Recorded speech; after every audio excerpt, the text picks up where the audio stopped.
আসসালামু আলাইকুম রহমতুল্লাহ। 5টি গুনাহ করলে আল্লাহ তাআলা দুনিয়াতেই আপনাকে শাস্তি দিয়ে দেবেন।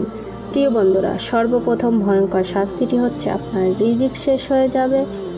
হযরত আলী রাদিয়াল্লাহু তাআলা আনহু বলেন, এমন 5টি গুনাহ থেকে বেঁচে থাকো, কেননা যদি দুনিয়াতে শান্তি চাও ও আখিরাতে কল্যাণ চাও, কেননা এই শাস্তির জন্য আল্লাহ তাআলা আখিরাত পর্যন্ত বসে থাকবেন না, দুনিয়াতেই তোমাদের শাস্তি দিয়ে দেবেন। রাসূল পাক সাল্লাল্লাহু আলাইহি ওয়াসাল্লাম বলেছেন, এই 5টি গুনাহ মানুষের জীবন ধ্বংস করে দেয়। এই গুনাহ করা ব্যক্তি পৃথিবীতে শান্তিতে থাকতে পারে না। যতদিন পর্যন্ত সে পৃথিবীতে বেঁচে থাকবে, সে পুরো জীবনটাই অশান্তিতে থাকবে। প্রিয় বন্ধুরা, সর্বপ্রথম গুনাহটি ইমানদার বেশি করে থাকে, সেটি হচ্ছে নারীদের উপর মিথ্যা অপবাদ দেওয়া। আমরা অনেকেই মনে করি যে মিথ্যা অপবাদ দেওয়া বোঝায় যে কোনো নেককার দিনদার নারীর উপর মিথ্যা অপবাদ দেওয়া। চরিত্র হননের অপবাদ দেয়, তাহলে শুধুমাত্র সেটাই মিথ্যা অপবাদ। আসলে সতী সাবিত্রী নারীর উপরে মিথ্যা অপবাদ দেওয়ার বিষয়টা আরও বিশাল। ধরুন, আপনি রাস্তা দিয়ে কোনো নারীকে যেতে দেখলেন, আপনি একজন দিনদার মানুষ, আপনি দেখলেন সেই নারীর মাথায় কোনো কাপড় নেই বা যথাযথভাবে পর্দা করছে না, আর আপনি মুহূর্তের মধ্যে আপনি মন্তব্য করে বসলেন এই নারীর চরিত্র নিয়ে, আস্তাগফিরুল্লাহ আস্তাগফিরুল্লাহ। প্রিয় দর্শক, কখনোই এই কাজটি আপনি করবেন না। ওই নারী হয়তো পর্দা করেনি, এতটুকুই আপনি ঘৃণা করতে পারেন, কিন্তু এর সাথে চরিত্রহীন হওয়ার বিষয়টি একবারই বেমানান। মনে রাখবেন, নারীকে চরিত্রহীন মন্তব্য করার আগে 100 বার ভেবে নেবেন, কেননা এই পাপের ব্যাপারে পবিত্র কুরআন এবং হাদিসে বারবার সতর্ক করা হয়েছে।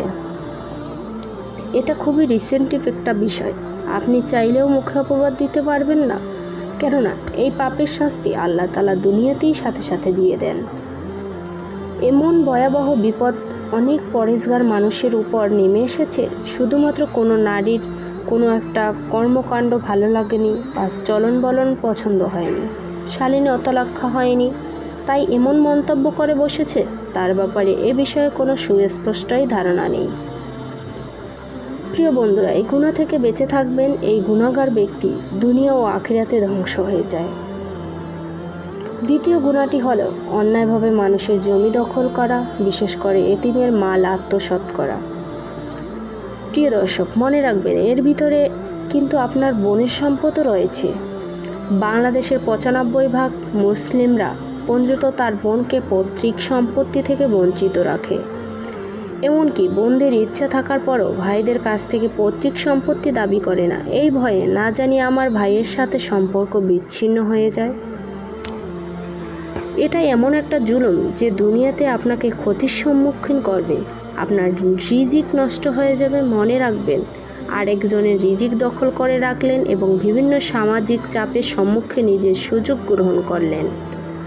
ভুলে যাবেন না যে আল্লাহ সবই দেখছেন। পরিবর্তন আপনাকেই শুরু করতে হবে। আপনার স্ত্রী ভাইয়ের সম্পত্তি পায়নি বলে তাই মন খারাপ করবেন না। নিজের বোনেরকে সম্পত্তি বুঝিয়ে দেন, যেটুকুর প্রাপ্য এটাকে বুঝিয়ে দেন এবং তার সাথে সুসম্পর্ক রক্ষা করুন এবং বলুন, আল্লাহর সন্তুষ্টির জন্য এটা তোমাকে দেওয়া হলো আর এটা তোমার প্রাপ্য। আর তোমার সাথে আমার ভাই বোনের রক্তের সম্পর্ক, সেটা তো রক্তেরই দাবি, এর সাথে সম্পদের কোনো লেনদেন সম্পর্ক নেই, এটা তোমার প্রাপ্য, এটা তুমি নিয়ে নাও। সুবহানাল্লাহ। প্রিয় বন্ধুরা, তারপর গুনাহটি আরও ভয়ঙ্কর, সেটি হচ্ছে কারো উপর কালো জাদু করা। কখনো এসব কাজ করতে যাবেন না। প্রিয় দর্শক, চতুর্থ গুনাহটি হলো আল্লাহর সঙ্গে কাউকে শরীক করা। আস্তাগফিরুল্লাহ আস্তাগফিরুল্লাহ। প্রিয় দর্শক, এই কাজগুলো কখনোই করতে যাবেন না। শিরকের গুনাহ আল্লাহ তাআলা পছন্দ করেন না। অধিকাংশ ক্ষেত্রে দুনিয়াতে শিরকের গুনাহগাররা আযাবে লিপ্ত হয়ে থাকে। সর্বশেষ গুনাহ হচ্ছে সুদ খাওয়া। শেখ সাদি রহমতুল্লাহ বলেন, মুমিন মুসলিমের পেটে একটি খাবার কখনো হজম হবে না, আর তা হচ্ছে সুদের অর্থে কেনা খাবার। প্রিয় দর্শক, ইহকাল পরকাল দুই কালেই অশান্তির সৃষ্টি হবে যদি সুদ খান, তাই সবাই সাবধান হয়ে যান। ভিডিওতে উপনীত এই 5টি পাপাচার থেকে দূরে থাকুন। ভিডিওটি ভালো লাগলে অবশ্যই একটি লাইক দিয়ে এবং শেয়ার করবেন। ধন্যবাদ।